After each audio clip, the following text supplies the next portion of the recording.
নবীর জামানায় সেই দুই প্রকার লোক ছিল না। তারা কারা? এক প্রকার নবী বলেন নিসাউম মহিলা, কাসিয়াতুন আরিয়াতুন মুমিলাতুন মাইলাতুন। শেষ জামানায় এমন মহিলা আসবে যারা জাহান্নাম যাবে। আমি নবীর জামানায় তারা ছিল না, তার মানে পরে আসবে। সেটা কেমন আসবে? সেই মেয়েরা কেমন? নবী বলেন তারা বেহায়া। কেমন বেহায়া? ওই মেয়েরা কাপড় পিনবে এরপরও তারা উলঙ্গ, পোশাক পিনবে এরপরও তারা উলঙ্গ। তার মানে সে জামানার নারীদের হায়া শরম থাকবে না, সে জামানার মেয়েদের পর্দা বলতে কিছু থাকবে না। ওরা কাপড় পিনার পরও উলঙ্গ হবে, ওই নারীরা জাহান্নাম যাবে। আমি নবীর জামানায় তারা ছিল না। একটু হ্যাঁ না বলুন। 20 বছর আগে ভাই এত বোরখা ছিল? হ্যাঁ, 20 বছর আগে ভাই এত বোরখা ছিল? কিন্তু বোরখা ছিল না, কিন্তু পর্দা ছিল খাঁটি, ঠিক কিনা বলুন? আর এখন পর্দা, ওরে বোরখা রে, বোরখার শেষ নাই, কিন্তু পর্দা হয়ে গেছে ডুপ্লিকেট পর্দা। ওই বোরখার ভিতরে মোবাইল নিয়ে হেলো গেল করছে, ঠিক বললাম না ভুল বললাম? স্কুলে বোরখা পড়ে যেছে আর পাড়ার লোকেরা ভাবছে কত ইমানদার বেটি, কার বিটি গো? কিন্তু বুবুর হাতে মোবাইল আছে, কেউ জানে না। বোরখা পিনে কাজ চালাচ্ছে, কেউ সন্দেহ করতে পারে না, ঠিক না ভুল বলেন? 20 বছর আগে এত পর্দা বোরখা ছিল না, পর্দা ছিল খাঁটি। আজকে অনেক বোরখা হয়ে গেছে, পর্দা হয়ে গেছে ডুপ্লিকেট, ঠিক কিনা বলুন? নবী বলেন এইরকম ডুপ্লিকেট নবীর জামানায় ছিল না। যারা কাপড় পরার পর উলঙ্গ, কাপড় পরার পর বিবস্ত্র, কাপড় পরার পর নগ্ন, এইরকম লোক, এইরকম মেয়ে নবীর জামানায় ছিল না। তার মানে কিয়ামতের পূর্বে আসবে, কিয়ামতের আগে আসবে। নবী বলেন তারা আমার জামানায় ছিল না, তারা জাহান্নাম যাবে। দুই কারণটাকে বেহায়া কেমন? একটা হলো পোশাকের দিকে, দ্বিতীয় নম্বর নবী বলেন মাথায় চুল বাঁধবে, ঝুঁটি বাঁধবে, খোপা বাঁধবে। কত বেহায়া, কত বেহায়া সে মেয়েরা মাথায় ঝুঁটি বাঁধবে, চুল বাঁধবে কেমন করে? উঁচু করে বাঁধবে, দূর থেকে বোঝা যাবে মহিলা। বলে কেমন উঁচু করে বাঁধবে? উটের পিঠের উপরে দেখবেন উঁচু উঁচু থাকে, উটের পিঠে যেমন উঁচু কুঁচু থাকে। যারা জাহান্নামে বেহায়া নারীদের বৈশিষ্ট্য কেমন? বলে উটের কুচের মতন উঁচু করে চুল বাঁধবে, চাঁদের চুল উঁচু হয়ে থাকবে। দেখেই বোঝা যাবে মেয়ে মানুষ, দেখেই বোঝা যাবে মহিলা। আর ওইটা হল মেয়েটার চুল। আল্লাহর নবী বলে ওই মেয়েটা বেহায়া। এই মেয়ে জান্নাত তো দূরের কথা, জান্নাতের ঘ্রাণও পাবে না। আর আমি নবী, আমি তাদেরকে দেখি নাই, এর মানে তারা আমি নবীর জামানায় ছিল না। আর এখনকার মেয়েরা চুল যেমনই বানুক, উঁচু করে বানুক আর নিচা করে বানুন, চুল বানার পর তো মাথায় উড়নাই দেয় না, দিয়েছে। কালকে একটা জালসা গেছিলাম ভাই, কালকে একটা মানে জালসা তো রোজই চলছে, ঈদের পর থেকে প্রতিদিনই জালসা চলছে। কালকে এক জায়গায় জালসায় গেছি, আমার সঙ্গে আরেকজন ছিল, ড্রাইভার যে ভাই আছে ওই আছে, আরেকজন আমার সঙ্গে মেহমান হিসেবে ছিল, ও দেখছে হয়তো ইউটিউবে। তো জালসা শুনতে এসে বুঝলেন, মাথা পুরো খোলা, চুলকে আবার হাওয়া খাওয়াচ্ছে, মানে চুল বাঁধাও নাই, ছেড়ে দিয়েছে, চুল শ্যাম্পু করেছে, খালা ঢেউ খাচ্ছে, চুলটা এরকম উড়ে বেড়াচ্ছে। রসুলের জামান এরকম বেহায়া ছিল? জাহিলি যুগের মেয়েরাও, নবী বলেন আমি তাদেরকে দেখিনি। তারা কারা? যারা চুল বাঁধবে উঁচু করে দেখা যাবে ওটা মহিলা। নবী বলেন আমি দেখিনি। তার মানে নবীর জামানায় জাহিলি যুগের মেয়েদের ভিতরে ছিল না। এর তার চাইতে খারাপ, মানে কিয়ামতের পূর্বে এত বেহায়া, এত লজ্জা শরম, এদের হায়া শরম থাকবে না। এই বেহায়া পনা বাড়তে বাড়তে বাড়তে বাড়তে আজকে পুরুষদেরও লজ্জা নাই, মেয়েদেরও লজ্জা নাই। সব লজ্জা শরম, হায়া শরম সব বিক্রি করে খেয়েছে। এই জন্য এদেরকে জাহান্নাম যেতে হবে।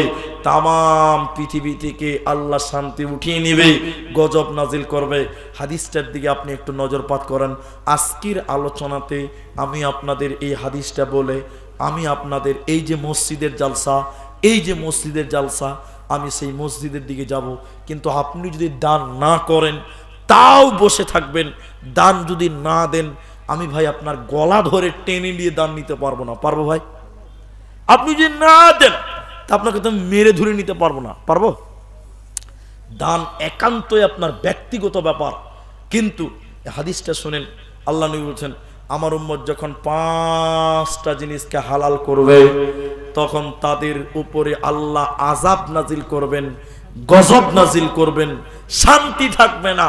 5টা জিনিসকে যখন হালাল মনে করবে মুসলমান, 5টা জিনিস মনে রাখি বাড়ি যেতে হবে, ভুললে চলবে না। 1, আমার উম্মত যখন একজন আরেকজনকে অভিশাপ করবে, গালি দিবে, নিন্দা করবে, পরনিন্দা করবে, গালিগালাজ করবে, অভিশাপ করবে, তখন তাদের উপরে আল্লাহ লানত করবেন, শাস্তি নাজিল করবেন, জগতে শান্তি থাকবে না। 2, আমার উম্মত যখন মদকে হালাল মনে করবে, এখনকার মুসলমানেরা মদ খায় না ভাই? মদ খেছে, শাস্তি আসবে, আল্লাহর মার আসবে মুসলমান। 3, আমার উম্মত যখন গানকে, বাদ্যকে, যন্ত্রকে, মিউজিককে হালাল মনে করবে। বাংলাদেশের এক ভণ্ড মিসকাতুল মাসাবি হাদিসের কিতাব হাতে নিয়ে কি বলছে জানেন? বাংলাদেশের এক বক্তা মিসকাত শরীফের হাদিস নিয়ে বলছেন যে বিয়েতে গান বাজনা হবে না ওই বিয়েটাই হারাম। তো আমি মনে করলাম গাঁজা যে শালা কতটা খেয়েছে তো আল্লাহ মাহবুব জানে, কতটি যে গাঁজা খেয়েছে তো আল্লাহ জানে। বলছে যে বিয়েতে গান না বাজবে ওই বিয়েটা কি হারাম বলছে। ইউটিউবে দেখে নেবেন আপনি, সময় নাই। তাহলে যে লোক আমার উম্মত যখন গান বাজনাকে হালাল মনে করবে তখন তাদের উপরে গজব, আল্লাহ তাদের উপরে লানত করে। তাহলে 1, যখন অভিশাপ করবে। 2, মদ পান করবে। 3, যখন আমার উম্মত গানকে হালাল মনে করবে। 4, সম্মানিত ব্যক্তিদেরকে সম্মানিত করার জন্য যখন 4 নম্বর রাসূল বললেন যখন পুরুষেরা বিয়ে করবে না, নারীরা বিয়ে বসবে না, পুরুষেরা বিয়ে করবে না, নারীরা বিয়ে বসবে না, নারীরা নারীদের সঙ্গে, পুরুষেরা পুরুষদের সঙ্গে যখন সঙ্গম করবে, মিলন করবে, লজ্জা পাবেন না। জানতে এসেছেন এখন অনেক জায়গাতে আমরা মুলবি মানুষ তো ফন্টন করে বিচার আচার করতে হয়, বক্তা মানুষ, অনেক জায়গাতে শুনতে পাওয়া যায় যে ছেলে ছেলেতে ধরা পড়েছে। শুনতে পেয়েছেন আপনারা কোনোদিন? পাননি? ছেলে ছেলেতে ধরা পড়ে গেছে, বিচার করতে হচ্ছে। আল্লাহ মাফ করুক। আল্লাহ নবী বলছেন ছেলেরা ছেলেতে, মেয়েরা মেয়েতে এই কাজ করবে, পাপের কাজ করবে। আল্লাহ নবী বলছেন তারা বিয়ে করবে না, তখন তাদের গজব, আল্লাহর শাস্তি, লানত আসবে। 5 নম্বর, সম্মানিত ব্যক্তিদেরকে সম্মানিত করার জন্য বাদ্যযন্ত্র, গান বাজনা ব্যবহার করবে।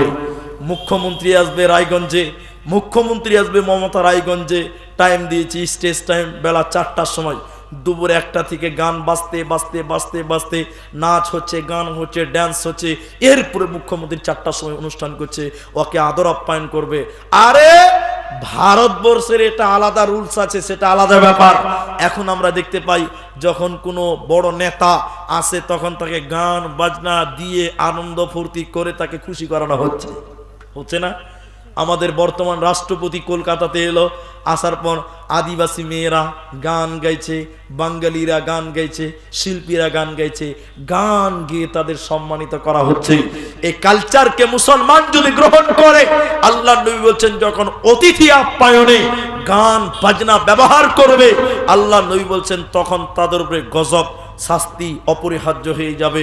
এখন আমরা যদি এই 5টাকে বর্জন করতে পারি, আল্লাহ আমাদের শাস্তি দিবে, অন্যথায় আল্লাহ আমাদের উপরে গজব, আল্লাহ লানত, আল্লাহ অভিশাপ দিবেন। এই জন্য মুসলমান এই পাপ থেকে বেঁচে থাকেন। সর্বোপরি আপনাদের এই কথা বলতে চাই, বেশি বেশি করে আল্লাহর কাছে ইস্তেগফার করো, তাহলে আল্লাহ তোমাদের বিপদ থেকে দূর করবে। বেশি বেশি ইস্তেগফার করো, বেশি বেশি দোয়া করো, আর ভালো কাজ করো, আল্লাহ তোমাদের রক্ষা করবে।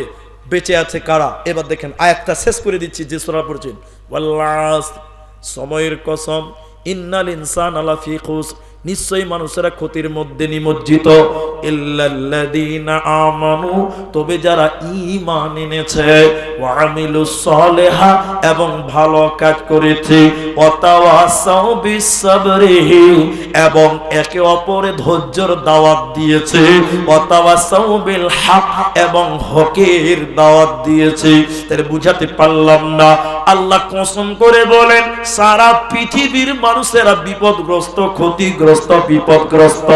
এরপরে আল্লাহ বলছে তারা কিন্তু বাদে, ওরা বিপদগ্রস্ত নয়। কারা বিপদগ্রস্ত নয়? চারটা গুণ যার ভিতরে আছে, ইল্লাল্লাযীনা আমানু, যারা ঈমান আনবে, ওদের ফিতনা কিছু করতে পারবে না। আল্লাহর আযাব তাদের দুনিয়াতে শাস্তি দেবে না।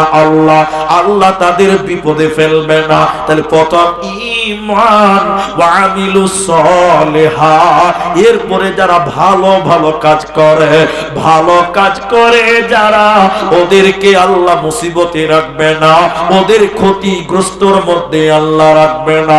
3 নম্বর, ওয়া তাওয়াসাউ বিস সাবরি, যারা ধৈর্যের দাওয়াত দিল, সবরের দাওয়াত দিল। আর 4র্থ নম্বর, ওয়া তাওয়াসাউ বিল হক, যারা হকের কথা বলে, হকের দাওয়াত দেয়। আল্লাহ বলেন এই 4টা গুণ যে বান্দার ভিতরে আমি আল্লাহ পাবো, ওই লোকের কোন দুনিয়াতে প্রবলেম হবে না, ক্ষতি হবে না, হবে না। মুসলমান ভাইরা, শেষ আপনাদের এই মসজিদের দিকে তাকিয়ে, ও ভাই, ও ভাই, ভাইজান, আল্লাহু আকবার, ব্রেক কাজ করছে না রে ভাই,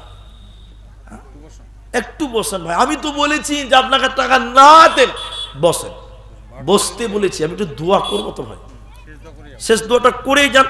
এ তো 37 বেজেই গেছে, আর অল্প টাইম। দেখেন আপনাদের দিকে তাকাই, আপনার মা মারা গেছে, আপনি সারা রাত নফল নামাজ পড়ছেন। নামাজ যতই পড়েন আপনি, মায়ের কবরের শাস্তি কিন্তু আপনি বন্ধ করতে পারবেন না। পারবেন ভাই? পারবেন না। আপনার বাবা মারা গেছে, মা মারা গেছে, সারা জীবন রোজা রাখলেন আপনি, একদিন দুদিন নয়, সারা জীবন। কবরে বাপ মায়ের আযাব কিন্তু বন্ধ করতে পারবেন না। পারবেন? জোরে বলুন, পারবেন না, অসম্ভব। কিন্তু নবী বলেছেন মৃত ব্যক্তি, আপনার মা হোক, বাপ হোক, যে কেউ হোক না কেন, মৃত ব্যক্তির জন্য যদি আপনি দান করেন, সঙ্গে সঙ্গে কবরের শাস্তি বন্ধ হয়ে যায়। বলবেন না সুবহানাল্লাহ? আগুনে পানি ঢেলে দিলে যেমন আগুন নিভে যায়, মৃত ব্যক্তির জন্য যদি দান করেন, সঙ্গে সঙ্গে আল্লাহ কবরের বিপদ, কবরের শাস্তিকে আল্লাহ বন্ধ করে দেয়। বলুন আরেকবার সুবহানাল্লাহ।